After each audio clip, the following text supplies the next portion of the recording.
Bien, hola a todos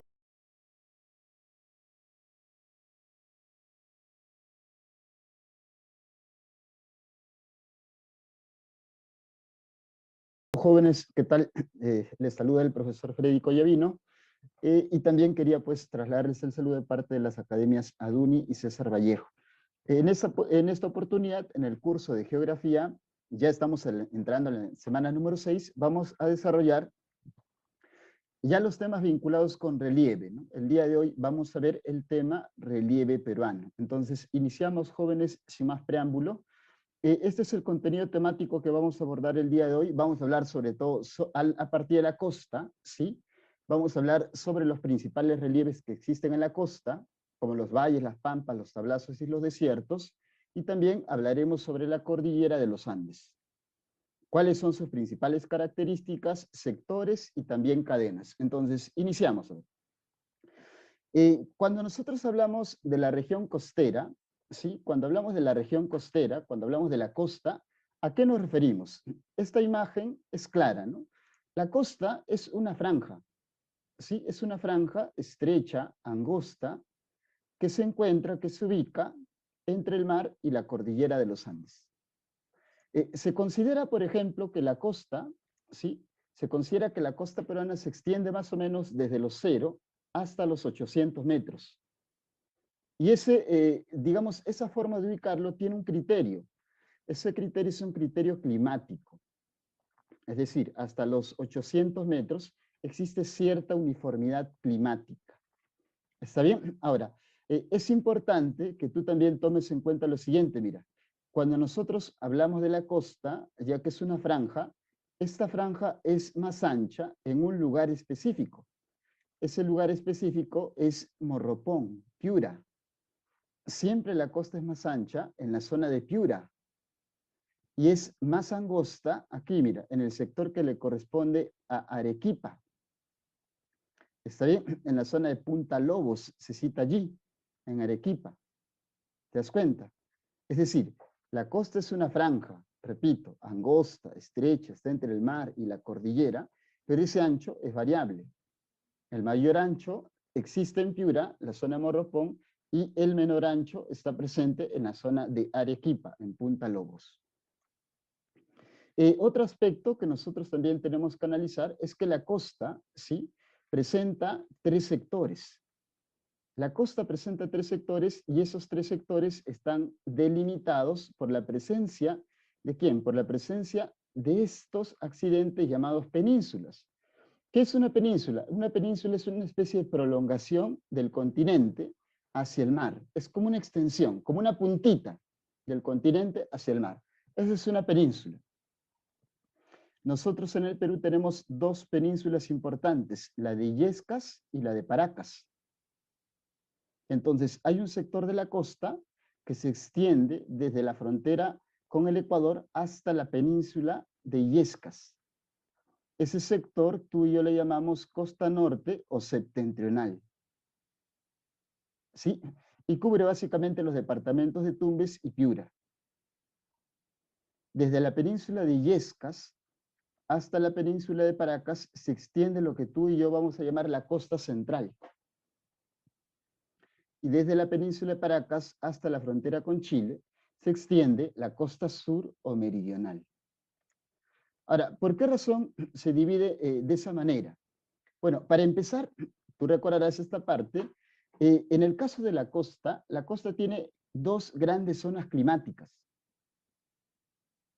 La costa norte, por ejemplo, tiene un clima que tú y yo llamábamos o denominábamos clima semitropical. En cambio, la costa centro-sur, que está bajo la influencia de la corriente peruana o de Humboldt, tiene un clima llamado subtropical, subtropical árido. Y esa condición de aridez en la costa sur y la costa central, repito, la genera, la condiciona, la favorece ¿quién? El mar frío. ¿Está bien? Por eso, ¿sí? Por eso existe condición de aridez. Y el otro factor es la cordillera, porque la cordillera actúa como una gran barrera. Ya que es una cadena de montañas, actúa como una gran barrera, impidiendo que se movilicen o que se desplacen los vientos desde la zona de la selva, arrastrando nubes y lluvias hacia la zona costera. Entonces, no hay precipitaciones. ¿Listo? Otro aspecto que también es destacable es que la costa es la región más poblada del país. Cerca, por ejemplo, según los últimos censos, o según el último censo, el de 2017, cerca al 60%, 58% en realidad, de la población vive en la costa. Solo Lima concentra el 30% de la población. Un tercio de la población peruana está viviendo en Lima. ¿Qué elementos o qué rasgos yo voy a encontrar en el caso de la costa? En la costa yo voy a encontrar distintos relieves. ¿Está bien? Encuentro distintos relieves. Pero dentro de los relieves, los que más destacan, ¿quiénes son? Son los valles, ¿sí? Son los valles y también las pampas. Hablemos primero de los valles. Esto es un valle. Si tú te das cuenta, un valle siempre está asociado a un río. Por acá hay un río. ¿Qué ha ocurrido con ese río? Lo siguiente, mira. Ese río ha descendido desde la cordillera. Ese río descendió desde la cordillera. Y como desciende con fuerza, el río comienza a arrastrar rocas, suelo, a veces plantas, animales muertos, los arrastra. Y cuando llega a la costa, ya que la costa es una zona plana, el río comienza a perder fuerza y comienza a depositar todos esos elementos que yo te he mencionado hace un momento, arrastró. Una vez que deposite estos elementos, ese suelo fértil, esas plantas, ¿sí? Esas rocas, allí es donde se va a formar el valle. Por esa razón es que nosotros decimos qué cosa, que siempre un valle es producto de qué, del hecho de que un río acumule, el hecho de que un río deje. ¿Qué comienza a dejar el río? Comienza a dejar suelos fértiles. Y eso es lo que da origen a un valle. Entonces, un valle es producto de qué? Es producto de la sedimentación. Porque el río está dejando. Sí, es producto de la sedimentación fluvial. Esta palabra fluvial se encuentra relacionada con los ríos. Y cuando los valles se comienzan a formar, los valles van asumiendo, ¿sí?, una apariencia o una forma de cono. Por eso es que algunos le llaman también cono deyectivo. O en ocasiones también se le llama abanico fluviales. En el caso de la costa peruana, son 53 valles los que existen. Y en esos valles que tienen presencia de suelo fértil, tú entenderás que se puede hacer agricultura, exacto. La agricultura es una de las actividades principales que se desarrollan en los valles, no la única, pero es la actividad más importante. ¿Por qué? Porque tú estás cerca a una fuente de agua, que es el río, y adicionalmente tienes suelo fértil. Entonces puedes hacer agricultura con mayor facilidad. Por esa razón es que su forma de aprovechamiento, te decía, se orienta a la agricultura. Pero se orienta un tipo específico de agricultura. ¿Qué tipo? A la agricultura intensiva. La agricultura intensiva es aquel tipo de agricultura que emplea tecnología, que comienza a sumar inversión económica y de esa manera cosecha bastantes productos. Pero casi siempre esos productos que cosecha los termina orientando ¿a dónde? A la exportación. O en su defecto, siembra, cultiva y cosecha algunos productos que se destinan a la industria como materia prima, caso como la caña de azúcar y también el algodón. Y los otros cultivos que se desarrollan allí básicamente se orientan a la exportación. Casi siempre, ¿está bien? Casi siempre a la exportación. ¿Listo? El otro aspecto es que, por ejemplo, a nivel de la costa decíamos que se concentra. Hay mayor presencia de población. Cerca del 60% de la población está en la costa. ¿Dónde vive exactamente la población en la costa? Porque la población quizá podría vivir en los desiertos, en los cerros, en las pampas, en los valles. ¿Dónde está viviendo, profe? Usualmente vive en los valles. E incluso la población crece en los valles. Y es por esta razón que se considera que uno de los problemas más graves de la presencia de la población en los valles es que al crecer la población van ocupando los valles y los valles pueden incluso desaparecer. Algo, por ejemplo, muy similar a lo que ha pasado con el famoso valle del río Rímac. Lima forma parte del valle del río Rímac. Tú dirás, profe, pero yo ya no veo ni una chacra. Tienes razón. ¿Y eso por qué ha ocurrido? Porque la población ha comenzado a crecer.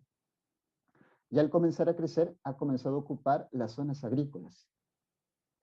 Por ejemplo, si alguno de ustedes es de San Martín de Porres, es de Caraballo o Los Olivos, hasta hace casi 40 años, claro, varias zonas de San Martín de Porres todavía eran chacras.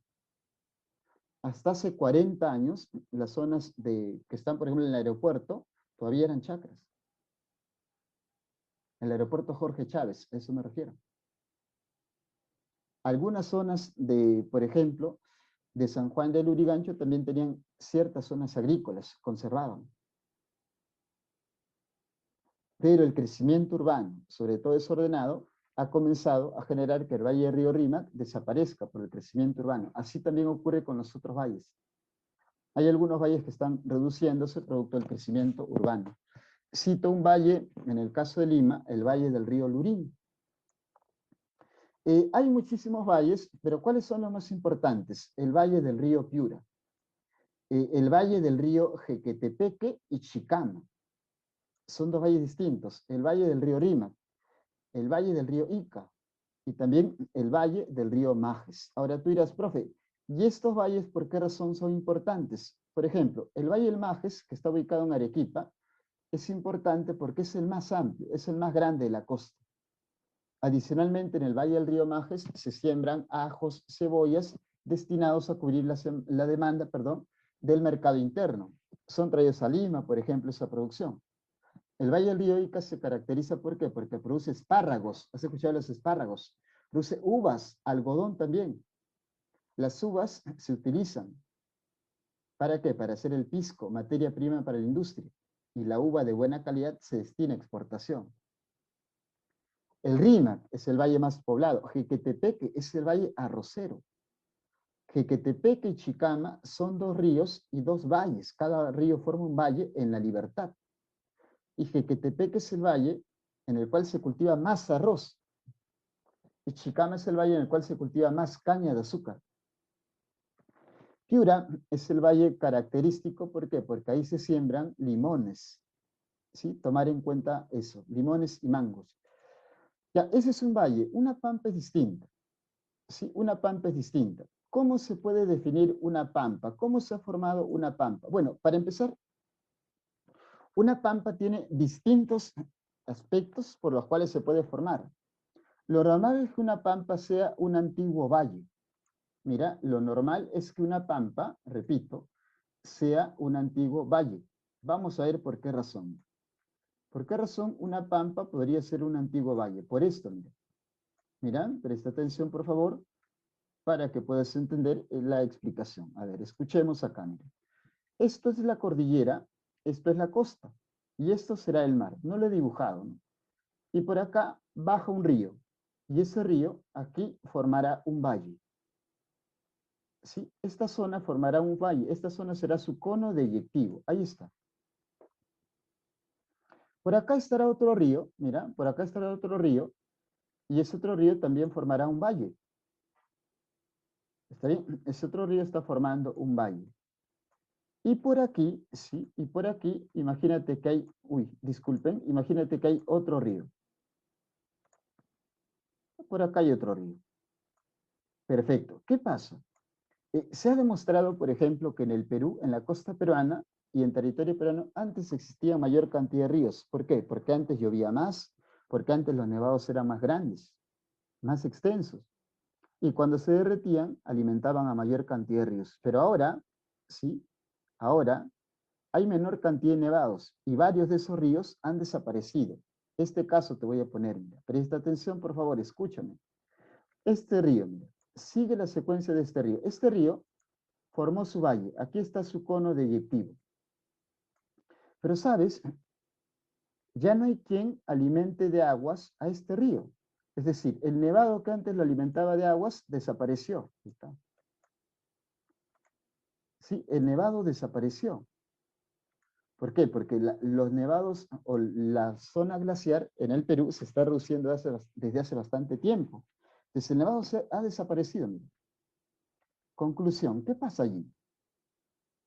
Si tú te das cuenta, ese río que antes corría por aquí ya nos dejó suelo fértil.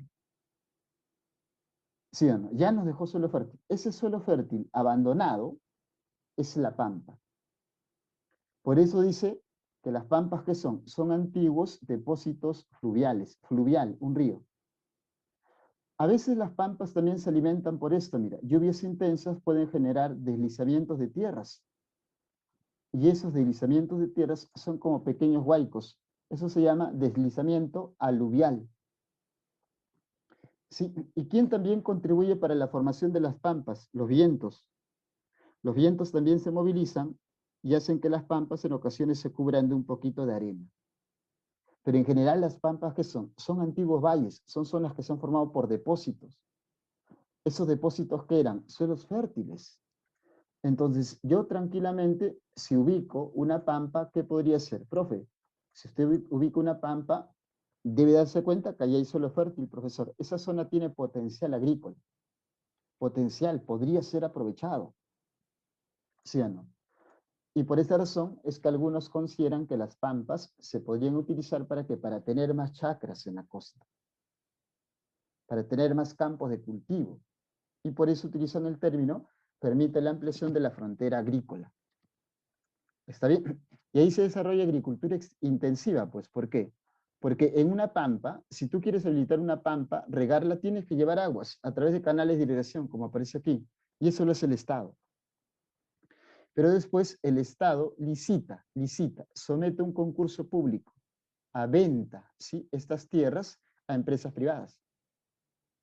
Y estas empresas, cuando hagan allí agricultura, ¿tú crees que esas empresas van a, por ejemplo, priorizar? Ah, bueno, yo tengo que sembrar para el mercado interno. Más bien, ellas piensan en sembrar ¿para qué? Para la exportación.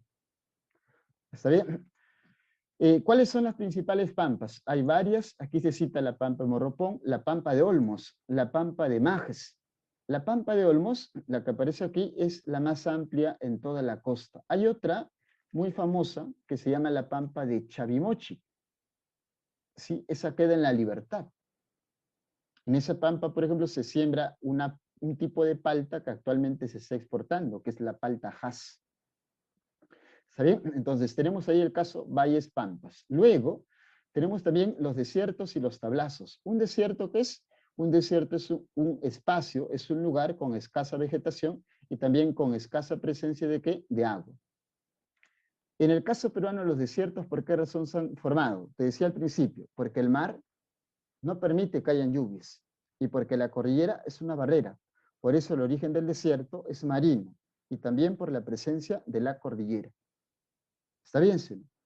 Un desierto también es producto de ¿qué? Es producto de la sedimentación eólica. ¿Qué significa?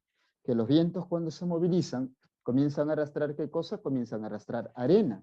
Pero cuando el viento pierde fuerza, deposita la arena. Ahí se forma el desierto. Ahí va creciendo el desierto. Hay también presencia de dunas, que son cerritos de arena. Y el tipo de suelo que existe allí, que es un suelo arenoso, se llama el suelo yermosólico. Formas de aprovechamiento. En ocasiones los desiertos se utilizan como rellenos sanitarios, es decir, se arrojan desechos. También se establecen algunas industrias o fábricas, sobre todo las refinerías, aquellas que se encargan o se dedican a procesar, ¿qué cosa? El petróleo. También hay turismo, como en el caso de la Huacachina, ¿no? La laguna de la Huacachina, famosísima, el desierto de Ica. Y también hay concentración poblacional. Claro, es que el tema de la necesidad, ¿no? Ahora los desiertos han sido ocupados. Caso, por ejemplo, Ventanilla, caso Ancón, caso Villa El Salvador, etc. Dentro de los desiertos hay algunos que destacan más, ¿no? Por ejemplo, Sechura. Sechura es el desierto más extenso en todo el Perú. ¿Está bien? Sechura es el desierto más extenso en todo el Perú y está en el departamento de Piura. Ancón es el desierto más extenso en Lima. Nazca es el desierto más importante en Ica. Y luego también tenemos a los tablazos, ¿no? ¿Un tablazo qué es? Mira, para empezar, un tablazo, ¿sí? Un tablazo es producto de ¿qué? Es producto del levantamiento. Hay zonas del mar, por ejemplo, en esta gráfica, mira, esta zona que tú ves aquí antes estuvo cubierta de aguas, pero esta zona se levantó.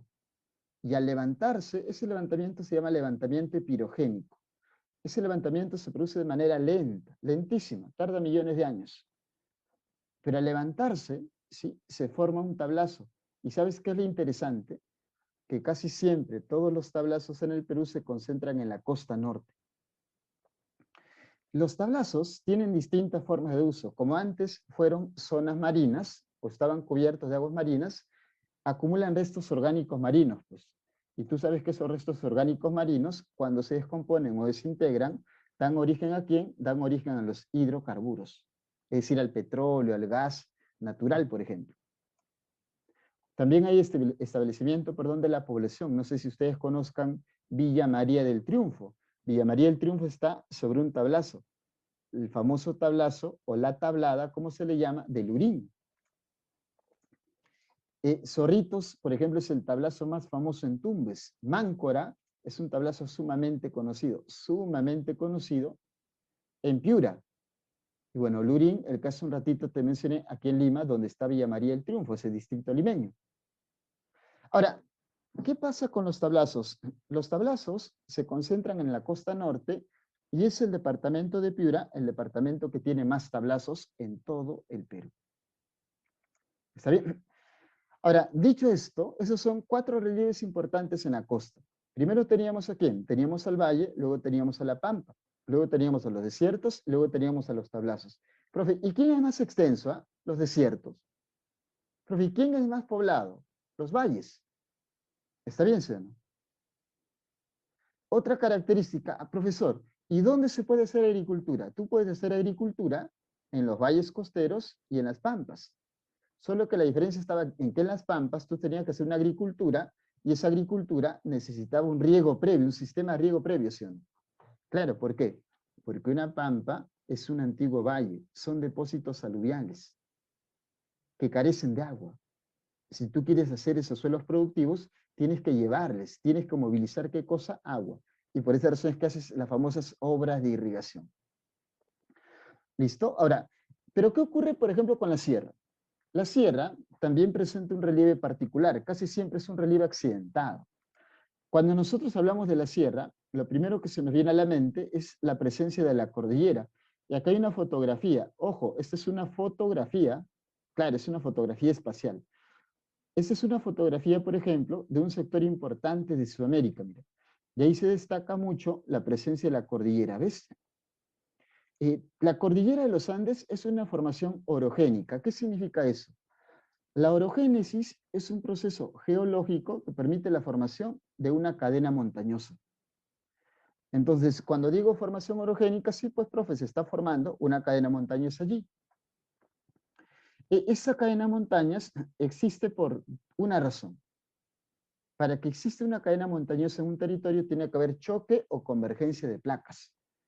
Y en el Perú se presenta el choque de placas. Aquí, por ejemplo, todo esto que yo voy a sombrear, todo esto, doctores, forma parte de una placa tectónica llamada placa, ¿sí? Placa sudamericana. Y por acá hay una placa que se llama la placa de Nazca. Esas dos placas chocan, interactúan entre sí. Y al chocarse o producirse la convergencia, ¿qué ocurre? Se forma la cordillera. ¿Listo? Cuando hay una cordillera también, ya que es producto del choque de placas, viene asociado también con la presencia de volcanes y con la presencia de actividad sísmica, como ocurre, ¿no? Porque acá hay actividad sísmica, en el Perú hay actividad sísmica. Y nosotros, y la cordillera de los Andes forma parte de una zona volcánica y una zona sísmica en el mundo, llamada Cinturón de Fuego del Pacífico. Nosotros somos parte, ¿sí? De ese sector, de esa área sísmica. El Cinturón de Fuego del Pacífico es la mayor área sísmica en todo el mundo. Nosotros formamos parte de esa zona. Como rasgo importante, siempre la cordillera de los Andes, ¿qué es? Es la cordillera más larga en todo el mundo. Ojo, más larga. Es la segunda más alta. ¿Por qué? Porque la más alta de todas está en el Asia y se llama cordillera del Himalaya. Otro aspecto importante es que tú debes de entender que la cordillera pasa por 7 países. Aprenderse esos 7 países es un poco complicado. Quizá a veces aprender es más fácil, perdón, aprenderse por qué países no pasa. De los 10 países sudamericanos, ¿sí? Así reconocidos con independencia, no pasa por el más grande y por los 2 más pequeños. No pasa por Brasil y no pasa por Uruguay y Paraguay. ¿Está bien? pero sí pasa por Chile, sí por Argentina, sí por Bolivia, sí por Perú, sí por Ecuador, sí por Venezuela y sí por Colombia. Ahora, esta cordillera influye en distintos aspectos en el clima. Claro, tú ya sabes que en el Perú existe diversidad climática y esta diversidad climática obedece, se debe a la presencia de una corriente de aguas frías que está por aquí, la corriente de Humboldt, pero también a la presencia de ¿quién? A la presencia de la cordillera de los Andes. ¿Sabes tú también, por ejemplo, que la cordillera de los Andes es una gran reserva de recursos naturales? Sí, hay minerales, por ejemplo. Influye en los distintos ecosistemas que existen. Y es por esa razón que algunos plantean que la cordillera permite la formación de pisos ecológicos, sectores ecológicos. ¿Sabían?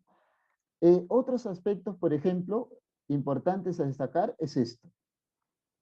El Perú es un país tropical y cuando la cordillera de los Andes está en el Perú, es una cordillera tropical. Mira, es una cordillera tropical.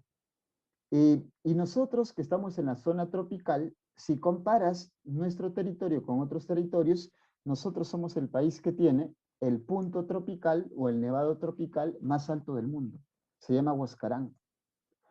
Otro aspecto, por ejemplo, ¿qué tan alta es en general toda la cordillera? Entre Chile y Argentina, ¿sí? En la zona fronteriza de Chile y Argentina se localiza, se ubica el lugar más alto en toda América. No solo en América del Sur, en toda América. Ese lugar se llama el Nevado Aconcagua. Tiene casi 7.000 metros de altitud. ¿Está bien? Casi 7.000 metros de altitud. Ahora, la cordillera, ¿sí?, presenta sectores. Mira, esto es la cordillera. Cuando la cordillera pasa, de los Andes pasa por el Perú, o atraviesa el territorio peruano, no es que solamente pase una hilera de montañas. En realidad pasan en paralelo 3 cadenas de montañas. Y ese sistema es lo que se llama Cordillera de los Andes. ¿Está bien, sí? Esa cadena que está más próxima, que está más cercana al mar, se llama cadena occidental. Aquí está. Luego viene la cadena central, que está por aquí, y luego viene la cadena oriental. ¿Está bien? Así es como se van distribuyendo. Pero, sí, pero toma en cuenta lo siguiente, mira. Toma en cuenta que cuando nosotros trazamos las cordilleras, más o menos este gráfico de hace un momento, son así, ¿no? La cadena occidental, esta que está por aquí, es la más alta. La cadena oriental, esta que da con la selva, es la más baja. ¿Y eso por qué? Porque en la selva llueve, pues. ¿Y las lluvias en la selva qué generan? Bueno, las lluvias en la selva van a generar, el desgaste de esa cordillera. Otro aspecto que tú debes de tomar en cuenta sí o sí, ¿cuál es? Es que hay sectores, ¿sí? La cordillera va a presentar sectores, así como tiene cadenas o ramales, ¿sí? También presenta sectores. Y los sectores están delimitados ¿por qué? Por las fronteras con otros países y también por estas zonas. Estas zonas se llaman nudos. Los lugares en los cuales pareciera que la cordillera se está encontrando se llaman nudos. ¿Está bien? Entonces, por ejemplo, aquí, esto se llama nudo de Pasco. ¿Sí? Nudo de Pasco. Esto que está aquí, nudo de Vilcanota. ¿Listo? Esto que está aquí es la frontera con el Ecuador, miren. Desde la frontera con el Ecuador hasta el nudo de Pasco, esto que está por aquí se llama Andes del Norte. ¿Está bien? Desde el nudo de Pasco hasta el nudo de Vilcanota, esto que está aquí se llama Andes del Centro. Y desde el nudo, ¿sí?, de Vilcanota, escucha, hacia la frontera con Chile y Bolivia, eso se llama Andes del Sur. Entonces, ¿quiénes son los Andes del Norte? Este sector o estas cadenas occidental, central y oriental, pero que se encuentran entre la frontera con el Ecuador y el nudo de Pasco. ¿Sí? Y tenemos también el sector central, repito, entre el nudo de Pasco y nudo de Vilcanota, y el sector sur. ¿Listo? Ahora, es importante que tú tomes en cuenta aquí lo siguiente. Mira. En cada uno de estos lugares tú podrías encontrar algunos accidentes. Voy a ponerte un caso. ¿Ustedes han escuchado de la Cordillera Blanca? Aquí está uno de los nevados más emblemáticos de la Cordillera Blanca, es el Nevado Alpamayo. La Cordillera Blanca está acá, acá. Entonces, si yo quiero ubicar a la Cordillera Blanca, ¿yo qué digo? La Cordillera Blanca se encuentra, ¿sí?, en la cadena occidental de los Andes del norte. ¿Está bien? Porque del nudo de Pasco hacia arriba es norte, mire. El nudo de Pasco está aquí. O si quieres, ¿no? Voy a ubicar otra más famosa. La meseta de Pampas Galeras, donde hay vicuñas. Dime, la meseta de Pampas Galeras está por acá, ¿sí o no? ¿Está bien, sí o no? En la cadena central, mira, va a sonarte un poco redundante, ¿ah? En la cadena central de los Andes del centro. Entre nudo y nudo, Andes del centro. Y aquí está la meseta del Collao. La meseta del Collao, ¿dónde se encuentra? En los Andes del sur. ¿Está bien, sí o no? Y la meseta del Collao famosísima, ¿no? ¿Por qué? Porque ahí se encuentra la ciudad de Puno y adicionalmente es la meseta más extensa que nosotros tenemos en el Perú. Bien, entonces ya hemos identificado los sectores, ya también hemos analizado por qué razón y cómo se forma la cordillera. Más bien, yo les dejo y comparto con ustedes las referencias bibliográficas para que también podamos revisarlas y así reforzar el tema que hemos desarrollado el día de hoy. Más bien, jovencitos, gracias nuevamente por su atención y nos estamos viendo ya para desarrollar el solucionario de la clase del día de hoy. Saludos para todos.